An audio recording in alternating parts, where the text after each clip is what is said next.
Before you listen, if you enjoy the stories and want to hear more, then please consider subscribing. Most of you listening aren't subscribed, so please take this time to subscribe. Turn on notifications so you'll never miss a story and be the first to hear.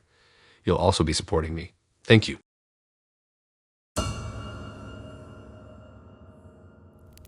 It was my first time babysitting two kids from the neighborhood, a brother and sister named Jack and Maya, who were 8 and 6. Their mom said they were good kids who would likely just play games and watch a movie until bedtime. It seemed like an easy enough first job. When I got to their house around 6 p.m., the kids greeted me politely at the door. They seemed a little shy, but their mom assured them I was nice and fun. She gave me a quick tour of the house and showed me where everything was in the kitchen in case the kids got hungry. As we waved goodbye to her, I asked Jack and Mia what they'd like to do first. The kids relaxed quickly as we started building a big tower with Legos. After an hour or so of playing, there was a sudden loud knock at the front door, making us all jump. I wasn't expecting any other visitors. I opened the door to find a man who appeared to be in his 40s standing there. He introduced himself as Rob, their next-door neighbor.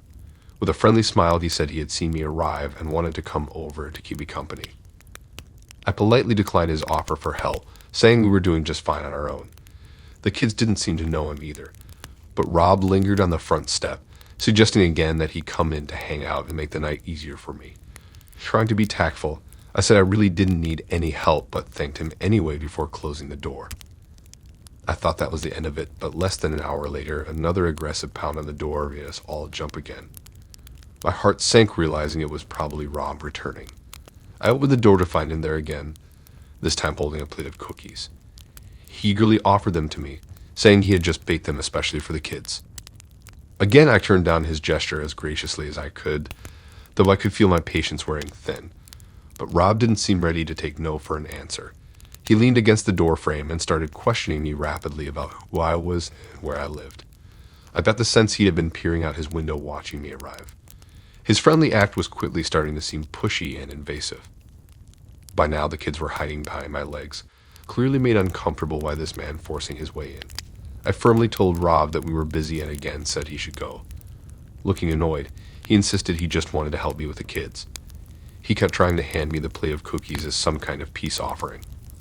Starting to feel scared by his refusal to leave, I quickly said we were doing just fine on our own and shut the door firmly in his face, making sure to lock it. I ushered the kids away from the door, telling them everything was okay. But that encounter left me shaken. I tried to keep us occupied with another movie, but I was on edge, constantly glancing out the window. Sure enough, about an hour later, I saw Rob emerge from his house again and make a beeline for ours. Seconds later came the loud knocking on the door and rattling the handle. I opened it a crack to tell Rob to please leave, but he shoved his foot in the way before I could close it again. He claimed I was being rude and unreasonable to not accept his friendly help. I stood firm that we did not need or want him there, raising my voice in hope someone else would hear. The kids cowered on the couch as Rob grew increasingly irate, demanding I let him in. Finally, I put all my weight against the door to shove his foot out and was able to get it locked again. My hands were shaking in fear and anger. I distracted the kids with some coloring books, but they kept glancing anxiously at the door. To my immense relief, about 20 minutes later, the kids' parents finally returned home. I quickly told the mom what had happened with Rob. She was disturbed but not surprised, saying he had always been a little too interested in being close with neighborhood kids. She hugged the frightened children and thanked me profusely for handling it so well. I tried not to let the experience rattle me too much since the kids had stayed safe, but I realized I needed to trust my instincts more if something ever felt amiss again. Just because someone poses kind and helpful, it doesn't mean they actually have good intentions. Over the next few months, I continued babysitting Jack and Mia without any more trouble from Rob next door. Their mom said she had made it clear to him that if he ever harassed us again, she would get the police involved. I stayed extra alert to any unusual neighborhood activity just in case though, but thankfully he seemed to get the message to leave us be.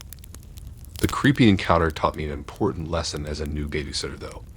While most people who offer help are well-meaning, there are unfortunately those who try to take advantage of young, vulnerable sitters too.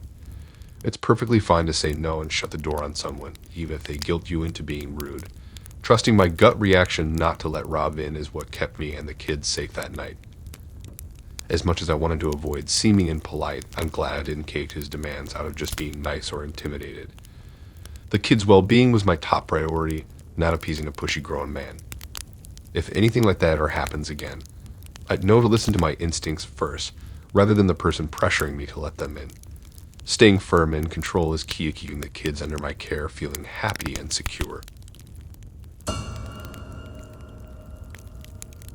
I was really looking forward to this new babysitting gig I had watching a 7-year-old girl named Lucy. Her mom said Lucy was excited to have a new babysitter and that she was a sweet, friendly child who loved imaginary games. I thought it would be fun to play pretend with her and bond over her active imagination. When I arrived at their house for the first time, Lucy greeted me shyly but with a big smile. She was adorable with her pigtails and missing front teeth.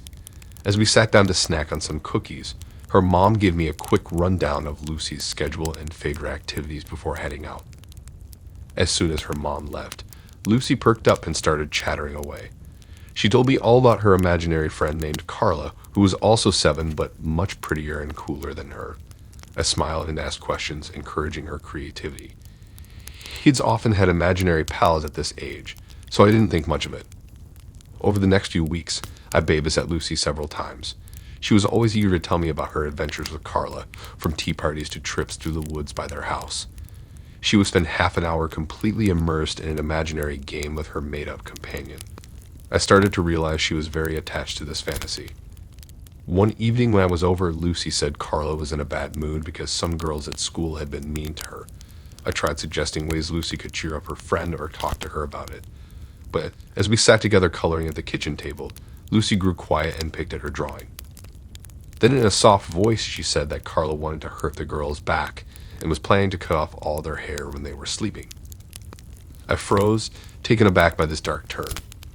I tried to gently tell Lucy that wasn't a kind idea even if the girls were nice, but she just shrugged, staring down at her coloring book. Uneasy but unsure what to make of it, I changed the subject. But over the next visits, Lucy made a few more passing comments about Carla's increasingly disturbing and violent urges towards the mean girls. She never used direct speech from Carla, but would plainly describe her sinister plans for revenge. I started growing concerned over this vengeful imaginary friend Lucy seemed obsessed with. I knew kids sometimes play out antisocial fantasies in pretend games, but something about this felt different. The vivid way she described Carla almost made it seem like Lucy believed she was real. The breaking point came one evening when Lucy calmly told me about Carla's plan to sneak into the girls' houses and cut their hair while they slept. I froze, taken aback by this dark turn. I tried to gently tell Lucy that wasn't a kind idea even if the girls weren't nice, but she just shrugged, staring down at her coloring book. Uneasy but unsure what to make of it, I changed the subject. But over the next visits, Lucy made a few more passing comments about Carla's violent urges towards the mean girls. She would describe disturbing pranks like putting spiders in their backpacks or glue on their chairs, all in an eerily flat voice. I started growing concerned over this vengeful imaginary friend Lucy seemed obsessed with. I knew kids sometimes play out antisocial fantasies in pretend games, but something about this felt different. The vivid way she described Carla almost made it seem like Lucy believed she was real. The breaking point came one evening when Lucy told me Carla was going to sneak into the girls' houses and cut their hair while they slept. She had a calm smile while describing this that sent a chill down my spine. I knew I had to talk to her mom about what she had been saying. I gently explained that we should keep our games nice, and that hurting others, even imaginary ones, wasn't okay. Lucy just shrugged again and said it was what Carla wanted. For the rest of that night, she seemed withdrawn and didn't mention Carla again. When I spoke privately with Lucy's mom, she was as disturbed as I was by the violent turn her imaginary friend had taken. We agreed I should refer Lucy to the school counselor, who could help get to the root of these angry fantasies. I hated to betray Lucy's trust, but I knew she needed help I couldn't provide. I continued babysitting Lucy until they could find a new regular sitter. But her mention of Carla made me uneasy now. She no longer seemed like just a harmless imaginary friend. I hated leaving Lucy when she was potentially struggling with this inner turmoil, but it was out of my scope as just the babysitter. I don't know if Lucy got the support she needed, but I think often about her attachment to that venomous imaginary companion. I hope she found more healthy ways to work through anger and hurt. Kids' minds are incredibly complex, and what comes out through imaginary play can be telling. I learned to pay closer attention to the stories kids tell. While fantasy is part of childhood, it can sometimes reveal darker truths that require compassion and guidance in response. All children need to feel heard and understood, even those without real friends by their side.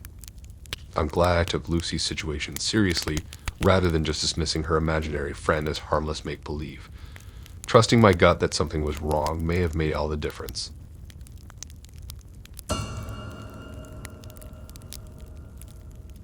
I was really excited when I got a last-minute request on my babysitting app for a Saturday night job. The parent who contacted me said she had 2 kids, a 5-year-old girl and 7-year-old boy, and needed someone to watch them for a few hours that evening. The pay she offered was nearly double my normal rate, which seemed almost too good to be true.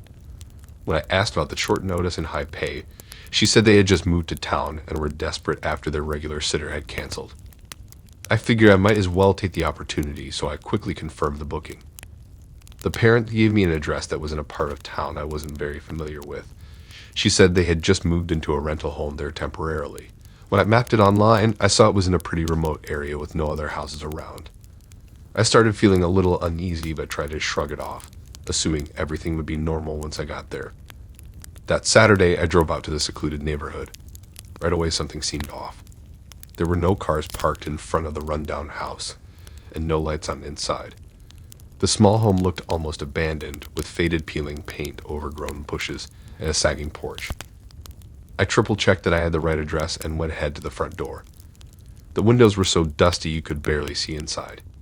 After knocking and ringing the bell several times with no answer, I felt the first icy chill of fear. I tried peering in the grimy front window, but couldn't see any movement inside. I slowly walked around the perimeter of the house, even checking the backyard that was wild and overgrown. The place was clearly not well cared for. There were no kids' toys scattered around, no vehicles, nothing indicating a family lived there. Thoroughly creeped out, I went back to sit in my car while I gathered my thoughts. Why had the parent given me this dilapidated empty house as the address if she didn't actually live here? Was this some kind of scam or trap? I decided to call her to get some answers, but each of my calls went straight to a generic voicemail, only increasing my alarm. Going through our messaging thread, I now saw a bunch of red flags I had missed before. The woman had refused to give me her name, number, or any real details about her family. When I asked for specifics, she had dodged my questions, saying they were new to the area as she would explain when I arrived. I cursed myself for not being more suspicious.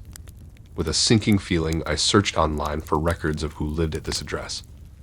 What I found made my blood turn cold. The house had been vacant for over 6 months, and the last owner's name was not anything close to what the woman had given me. In a panic, I called my best friend to tell her what happened, in case anything went wrong. Then I quickly typed up everything I knew and emailed it to myself as documentation. I still had no idea what this woman's actual motives were, but I knew I needed to get out of there. Jumping in my car, I sped away, watching fearfully in my rearview mirror for any cars tailing me. Once I finally got back into a more populated area, I pulled over to catch my breath. My mind was racing, imagining all kinds of possible sinister intentions behind that bizarre fake job. When I got home, I immediately tried contacting the police, but with no actual crime committed, they said there wasn't much they could do. I made sure to leave scathing reviews everywhere I could think of, warning others about what happened, but I had no way to trace who the woman really was. Over the next few weeks, I found myself looking over my shoulder constantly, afraid the stranger might try to find me again. I quit using the babysitting site altogether, too rattled to risk another eerie encounter. It still makes me shudder to imagine what could have happened if I had gone into that empty house alone at night. While nothing ended up happening besides giving me a major scare, the bizarre incident definitely left me more distrustful and cynical. I hate that one creep took away my sense of safety doing a job I used to love. For all I know, this woman never intended any real harm. Some people get a sick thrill out of manipulating others, but I'll probably never know the whole truth. Wherever she is, I hope she realizes the damage inflicted when you mess with someone's mind and sense of security. I can only be thankful I went with my gut instinct and got out of there before I found out her true motive. Still, I think twice now before taking any job, wary of who might be lurking behind a friendly online facade. My creepy babysitting experience left me warrior, but at least it can serve as a lesson to always go with your intuition. If something seems off, don't ignore those red flags like I initially did. Staying vigilant is a small price to pay to avoid finding yourself alone and vulnerable in potentially dangerous trap.